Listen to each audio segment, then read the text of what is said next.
Siapa sih yang gak mau diberkati Tuhan? Tapi apa arti diberkati bagi Anda?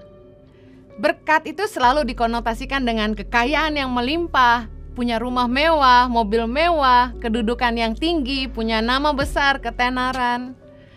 Saya ingin ingatkan bahwa hasrat bukan standar. Arti diberkati dalam firman Tuhan saya temukan. Yang pertama, hidup dalam karunia Tuhan. Kita diberikan karunia oleh Tuhan untuk menikmati hidup kita dan bahagia.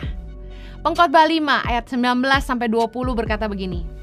Setiap orang yang dikaruniai Allah kekayaan dan harta benda dan kuasa untuk menikmatinya, untuk menerima bagiannya dan untuk bersukacita dalam jerih payahnya, juga itu pun karunia Allah. Ayat 20. Tidak sering ia mengingat umurnya karena Allah membiarkan dia sibuk dengan kesenangan hatinya. Bagi saya ini hidup yang diberkati, yaitu kita beroleh karunia Tuhan untuk bisa menikmati hidup kita di bumi, dan juga kita bisa menemukan kebahagiaan yang sejati. Firman Tuhan berkata, berkat itu adalah kita bisa menikmati segala kekayaan harta benda yang Tuhan berikan, diberikan kuasa untuk menikmatinya. Karena tanpa kuasa untuk menikmati dari Tuhan, banyak orang yang sekalipun harta berlimpah, tapi mereka tidak bahagia. Kalau kita bisa bersukacita dalam jerih payah kita, saking bahagianya hidup kita sampai lupa umur kita. Tuhan buat kita sibuk dengan kesenangan hati kita. Berapa banyak saudara yang pengen dibuat senang sama Tuhan seumur hidupmu? Arti diberkati yang kedua adalah dikasihi Allah dan manusia. Amsal 3 ayat 4 berkata, maka engkau akan mendapat kasih dan penghargaan dalam pandangan Allah serta manusia. Buat saya ini berkat. Adalah ketika kita hidup di bumi ini, kita mendapat kasih dan penghargaan dari Allah dan manusia. Untuk apa kita kerja keras, harta banyak, kalau kita tidak dicintai oleh keluarga kita? Untuk apa kita jadi orang terkenal, jadi orang hebat, punya kedudukan yang tinggi, kalau orang-orang yang ada dekat kita hanya dekat karena punya kepentingan aja? Lebih bahagia orang yang tidak kaya tapi dicintai anak-anaknya. Saya yakin Anda dan saya sepakat bahwa dikasihi Allah dan mendapat penghargaan dari Yang Maha Tinggi adalah anugerah. Apalagi kalau kita bisa dikasihi oleh orang-orang di sekeliling kita. Saya sangat bahagia tiap kali saya membaca komen-komen di Instagram. Banyak anak-anak muda, juga ibu-ibu yang bilang, Ciheni, Kak Heni, I love you. Terima kasih banget. Itu bikin saya bahagia. Saya bahagia saya dicintai. Terima kasih. Saya sangat bersyukur kepada Tuhan bahwa Dia tidak pernah memandang rendah apapun latar belakang kita, siapa kita. Tapi Tuhan membuat kita berharga di matanya. Dikatakan juga di firman Tuhan bahwa Yesus ketika dia bertumbuh besar, dia semakin dikasihi Allah dan manusia. Dikasihi Tuhan itu luar biasa. Amin.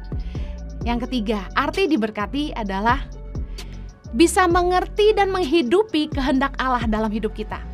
Berapa banyak orang yang bingung sama tujuan hidupnya? Berapa banyak orang yang bingung apa sih yang Tuhan mau dengan hidupnya? Banyak orang yang gak ketemu sama tujuan Tuhan dalam hidup mereka. Tapi kalau kita bisa mengerti kehendak Tuhan, bahkan menghidupinya, bagi saya itu anugerah. Itu hidup yang diberkati. Hari ini saya sudah belajar ngerti kehendak Tuhan dalam hidup saya. Saya menghidupi apa yang Tuhan mau. Saya gak tahu lagi apa yang saya mau.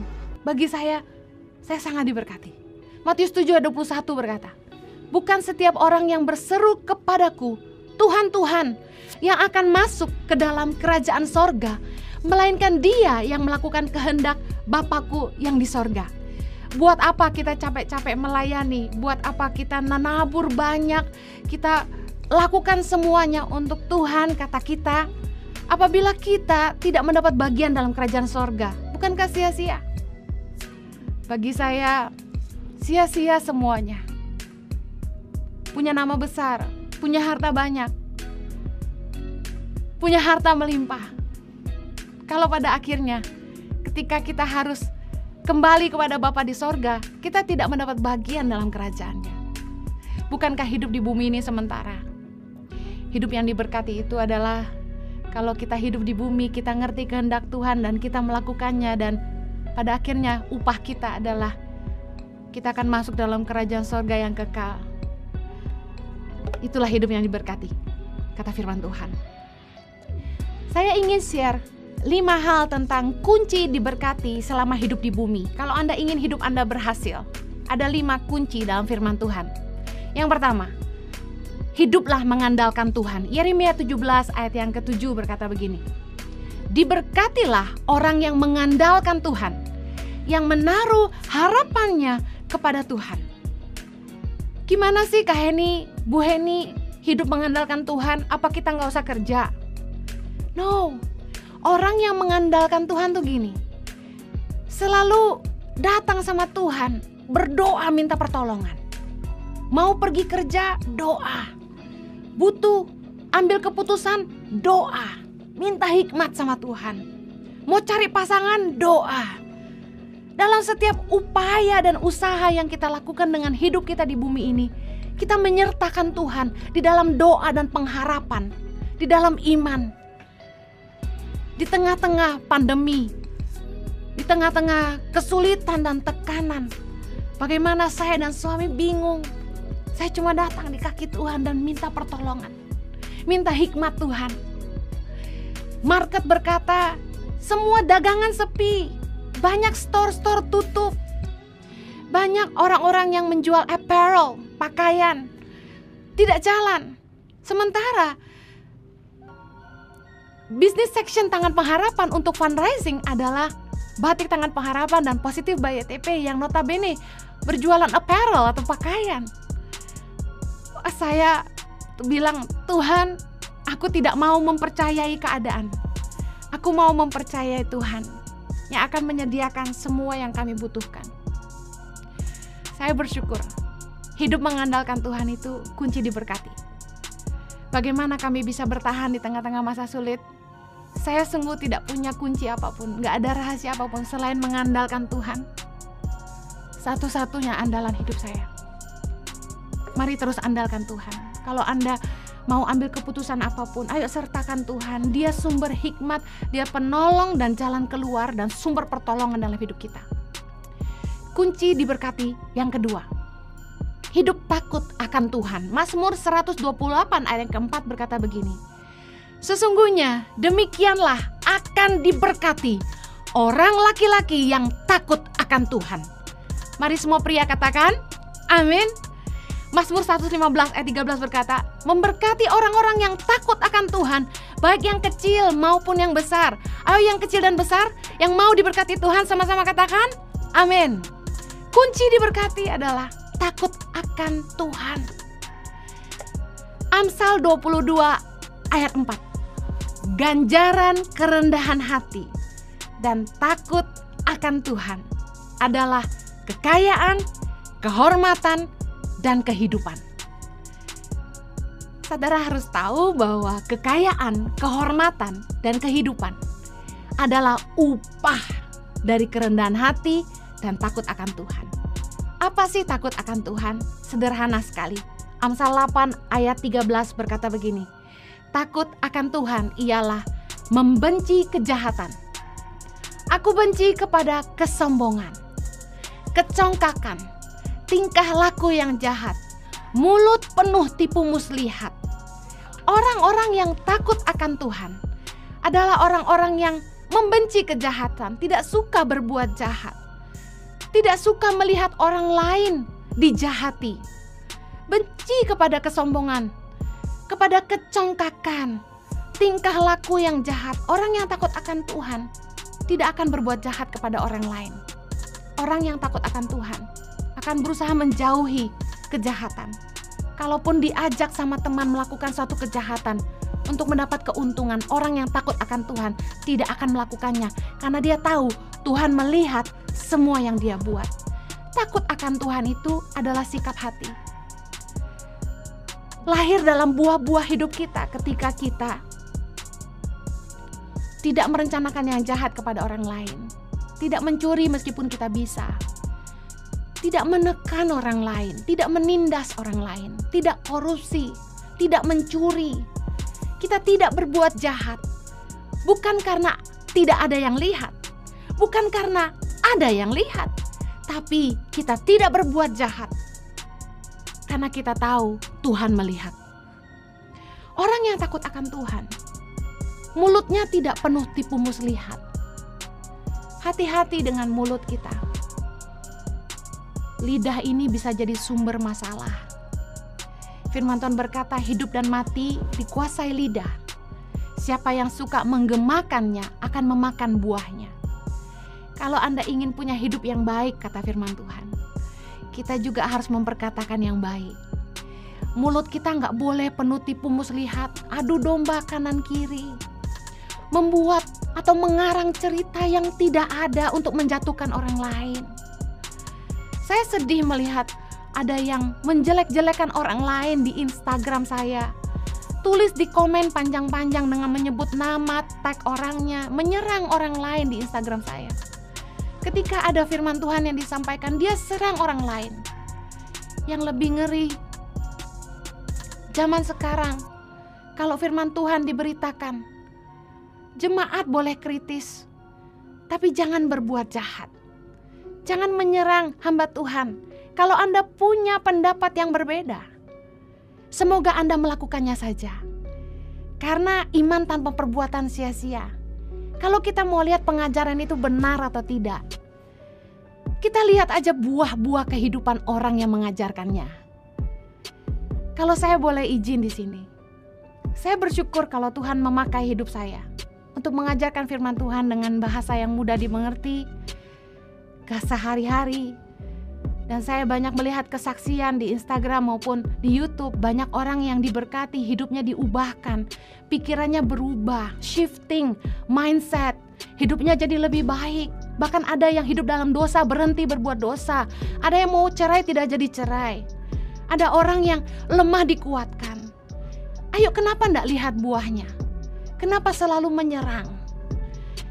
Kita tidak perlu berdebat pengajaran apa yang sehat. Mari jadi berkat. Amsal 8 ayat 13 bilang begini. Takut akan Tuhan itu membenci kejahatan. Aku benci kepada kesombongan, kecongkakan, tingkah laku yang jahat, dan mulut penuh tipu muslihat. Mazmur 25 ayat 12. Siapakah orang yang takut akan Tuhan? Kepadanya Tuhan menunjukkan jalan yang harus dipilihnya. Anak muda suka bingung, jalan mana yang kamu harus pilih? Hiduplah takut akan Tuhan. Karena firman Tuhan berjanji, orang-orang yang takut akan Tuhan akan diberkati. Amin. Yang ketiga, kunci diberkati, hidup murah hati. Amsal 22 ayat 9. Orang yang baik hati akan diberkati, karena ia membagi rezekinya dengan si miskin. Jangan heran lihat orang kok makin kaya. Itu entah dia murah hati banyak nabur, atau nenek moyangnya, bapak ibunya sudah nabur di masa hidupnya sehingga anak-anaknya menuai. Amsal 31 ayat 20. Wanita yang cakap dikatakan, perempuan yang cakap itu begini, ia memberikan tangannya kepada yang tertindas, mengulurkan tangannya kepada yang miskin. Seorang istri yang mengerti prinsip diberkati, tidak memakan habis berkat yang dititipkan suaminya, tapi sebagian dia tabur.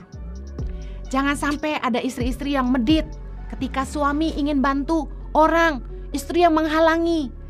Justru bersyukurlah kalau suamimu diberkati Tuhan dengan kekayaan, sehingga engkau bisa punya lebih untuk menolong sesama yang membutuhkan. Karena kunci diberkati adalah ketika kita peduli kepada yang tertindas. Dan bagi kita yang mengulurkan tangan buat orang miskin, hidup kita gak akan pernah miskin. Firman Tuhan berkata, barang siapa memberi pertolongan pada orang lemah, kita memiutangi Tuhan yang pasti akan membalas perbuatan kita. Dengar baik, Matius 5 ayat 7, Yesus mengajarkan, berbahagialah orang yang murah hatinya, karena mereka akan beroleh kemurahan. Berapa banyak saudara yang ingin beroleh kemurahan dari Tuhan? Jadilah orang yang murah hati. Saya mau bacakan ayat yang luar biasa memberkati saya. Mazmur 41 ayat 1-3. Baca sama-sama. Berbahagialah orang yang memperhatikan orang lemah. Tuhan akan meluputkan dia pada waktu celaka. Amin. Ayat kedua, Tuhan akan melindungi dia dan memelihara nyawanya sehingga ia disebut berbahagia di bumi. Engkau tak akan membiarkan dia dipermainkan musuhnya. Tuhan membantu dia di ranjangnya waktu sakit. Di tempat tidurnya kau pulihkan sama sekali dari sakitnya. Amin. Mari orang-orang yang murah hati, imani ayat ini. Pasang di dinding kamarmu, supaya engkau teringat selalu akan janji Tuhan bagi orang-orang yang murah hati. Saya sama suami mengalami begitu banyak kemurahan Tuhan yang kadang-kadang membuat kami heran. Bagaimana kami menuai begitu banyak kebaikan dari orang-orang di sekitar kami di masa-masa sulit ini. Membuat kami terheran-heran sama Tuhan. Tapi janji firman Tuhan digenapi. Berbahagialah orang yang murah hatinya, karena mereka akan beroleh kemurahan. Kami hari ini beroleh kemurahan Tuhan. Mengecap begitu banyak kebaikan Tuhan. Jadilah orang yang murah hati. Engkau pasti diberkati. Yang keempat, kunci diberkati di bumi, hiduplah berintegritas. Amsal 28 ayat 20. Orang yang dapat dipercaya mendapat banyak berkat. Tetapi orang yang ingin cepat menjadi kaya tidak akan luput dari hukuman. Orang yang bisa dipercaya, berintegritas, omongannya bisa dipegang, akan mendapat banyak berkat. Saya teringat, kita mempercayai seseorang itu bukan karena pangkat. Kita mempercayai seseorang itu bukan karena dia sekolah tinggi. Kita mempercayai seseorang itu bukan karena tampang. Tapi kita mempercayai orang karena mereka membuktikan mereka bisa dipercaya. Saya lebih baik orang yang tidak sekolah tinggi tapi betul-betul bisa dipercaya dan diandalkan. Untuk saya gaji lebih supaya dia setia sama saya, daripada orang yang mungkin pintar tapi jahat. Ayo, jadilah orang yang bisa dipercaya. Engkau akan terima banyak berkat.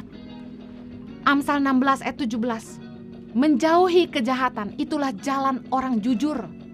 Siapa menjaga jalannya memelihara nyawanya. Kalau Anda ingin dilindungi, diberkati sama Tuhan, jauhi kejahatan. Jalanlah di jalan orang jujur. Bekerjalah dengan integritas.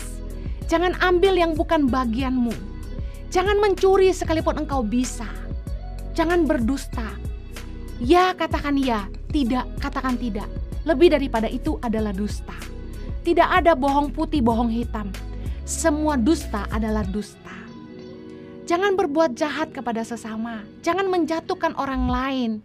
Berintegritaslah. Kalau memang itu bukan karyamu, akui karya orang lain. Kalau memang kita butuh kelebihan orang lain, akuilah. Berintegritaslah. Dalam setiap kita berdagang, berintegritaslah. Jangan sampai kita merugikan orang. Siapa sih orang dagang yang gak mau untung? Tapi juga jangan bikin orang lain jadi buntung.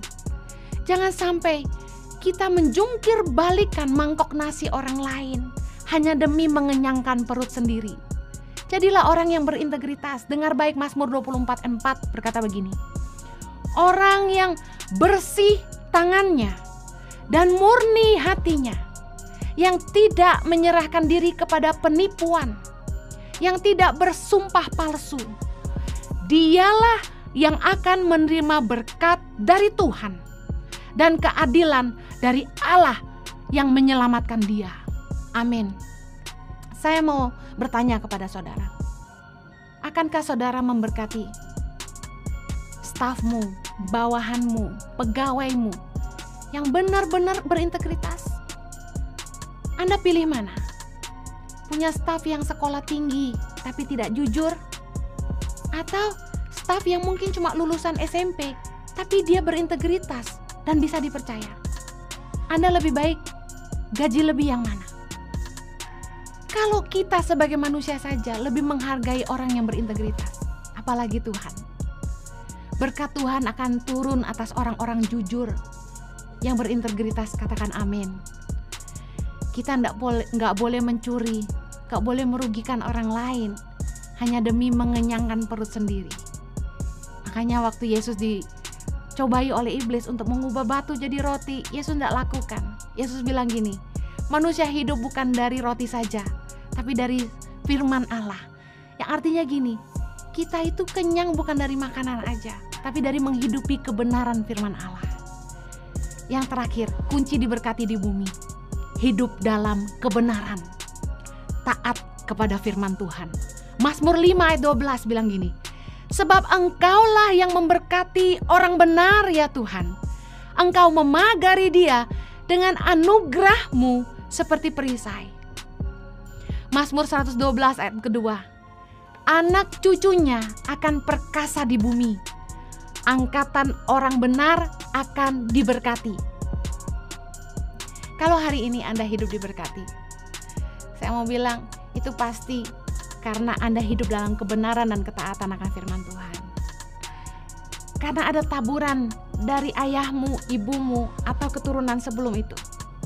Mereka adalah orang-orang benar, sehingga anak cucunya perkasa di bumi, dan angkatan orang benar itu, kata firman Tuhan, akan diberkati. Banyak orang itu kalau doa berkat, buka tangan lebar-lebar, amin kencang-kencang. Tapi perhatikan apa yang firman Tuhan katakan. Kalau kita ingin diberkati, bukan hanya rajin terima doa berkat, tapi dengar, taatlah kepada firman Tuhan. Ulangan 28 ayat 1. Saya ingin bacakan, lompat saja ayat 1, 2, kemudian saya akan lompat di ayat ke-11. Sementara saya membacakan ayat ini, Anda boleh berkata amin. Perhatikan ayat yang pertama. Jika engkau baik-baik mendengarkan suara Tuhan Allahmu dan melakukan dengan setia segala perintahnya yang kusampaikan kepadamu pada hari ini, maka Tuhan Allahmu akan mengangkat engkau di atas segala bangsa di bumi. Ayat kedua, segala berkat ini akan datang kepadamu dan menjadi bagianmu jika engkau mendengarkan suara Tuhan Allahmu. Kita tahu bahwa dari ayat 1 dan 2 ditegaskan 2 kali bahwa segala berkat yang Tuhan akan perintahkan dalam hidup kita, syaratnya adalah kita harus setia kepada segala perintah Allah.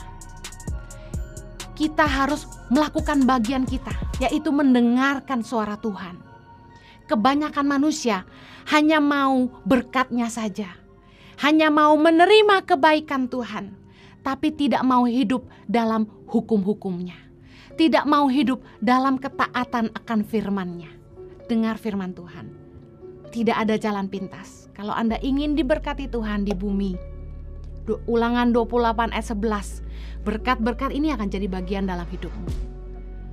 Mari buka kedua tanganmu, saya akan baca ayat ini dan katakan amin bersama-sama. Juga Tuhan akan melimpahi engkau dengan kebaikan dalam buah kandunganmu, dalam hasil ternakmu, dan dalam hasil bumimu, di tanah yang dijanjikan Tuhan dengan sumpah kepada nenek moyangmu untuk memberikannya kepadamu. Tuhan akan membuka bagimu perbendaharaannya yang melimpah, yakni langit, untuk memberi hujan bagi tanahmu pada masanya dan memberkati segala pekerjaanmu, sehingga engkau memberi pinjaman kepada banyak bangsa, tapi engkau sendiri tidak meminta pinjaman. Katakan seamin, Tuhan akan mengangkat engkau menjadi kepala dan bukan menjadi ekor. Engkau akan tetap naik dan bukan turun. Apabila engkau mendengarkan perintah Tuhan Allahmu yang kusampaikan pada hari ini, kau lakukan dengan setia. Dan apabila engkau tidak menyimpang ke kanan atau ke kiri dari segala perintah yang kuberikan kepadamu pada hari ini, dengan mengikuti Allah lain dan beribadah kepadanya. Dengar firman Tuhan. Siapa sih yang gak mau hidup diberkati? Siapa sih yang gak mau punya hidup yang berhasil, sukses? Tapi dengar firman Tuhan. Kalau kita ingin berkat-Nya, hiduplah dalam hukum-hukum-Nya. Taatilah firman-Nya. Hiduplah dalam kebenaran. Ingat baik, kunci diberkati di bumi. Yang pertama, kalau Anda sungguh-sungguh mau diberkati selama hidup di bumi, kalau Anda ingin berhasil dalam hidupmu, lakukanlah 5 hal ini. Hiduplah mengandalkan Tuhan. Hiduplah takut akan Tuhan. Hidup murah hatilah kepada sesama yang membutuhkan. Hiduplah berintegritas. Lakukan semua pekerjaanmu dalam kebenaran dan kejujuran. Hiduplah takut akan Tuhan dan taat akan firman-Nya. Kemanapun engkau pergi, engkau pasti diberkati. Tuhan Yesus memberkati Anda.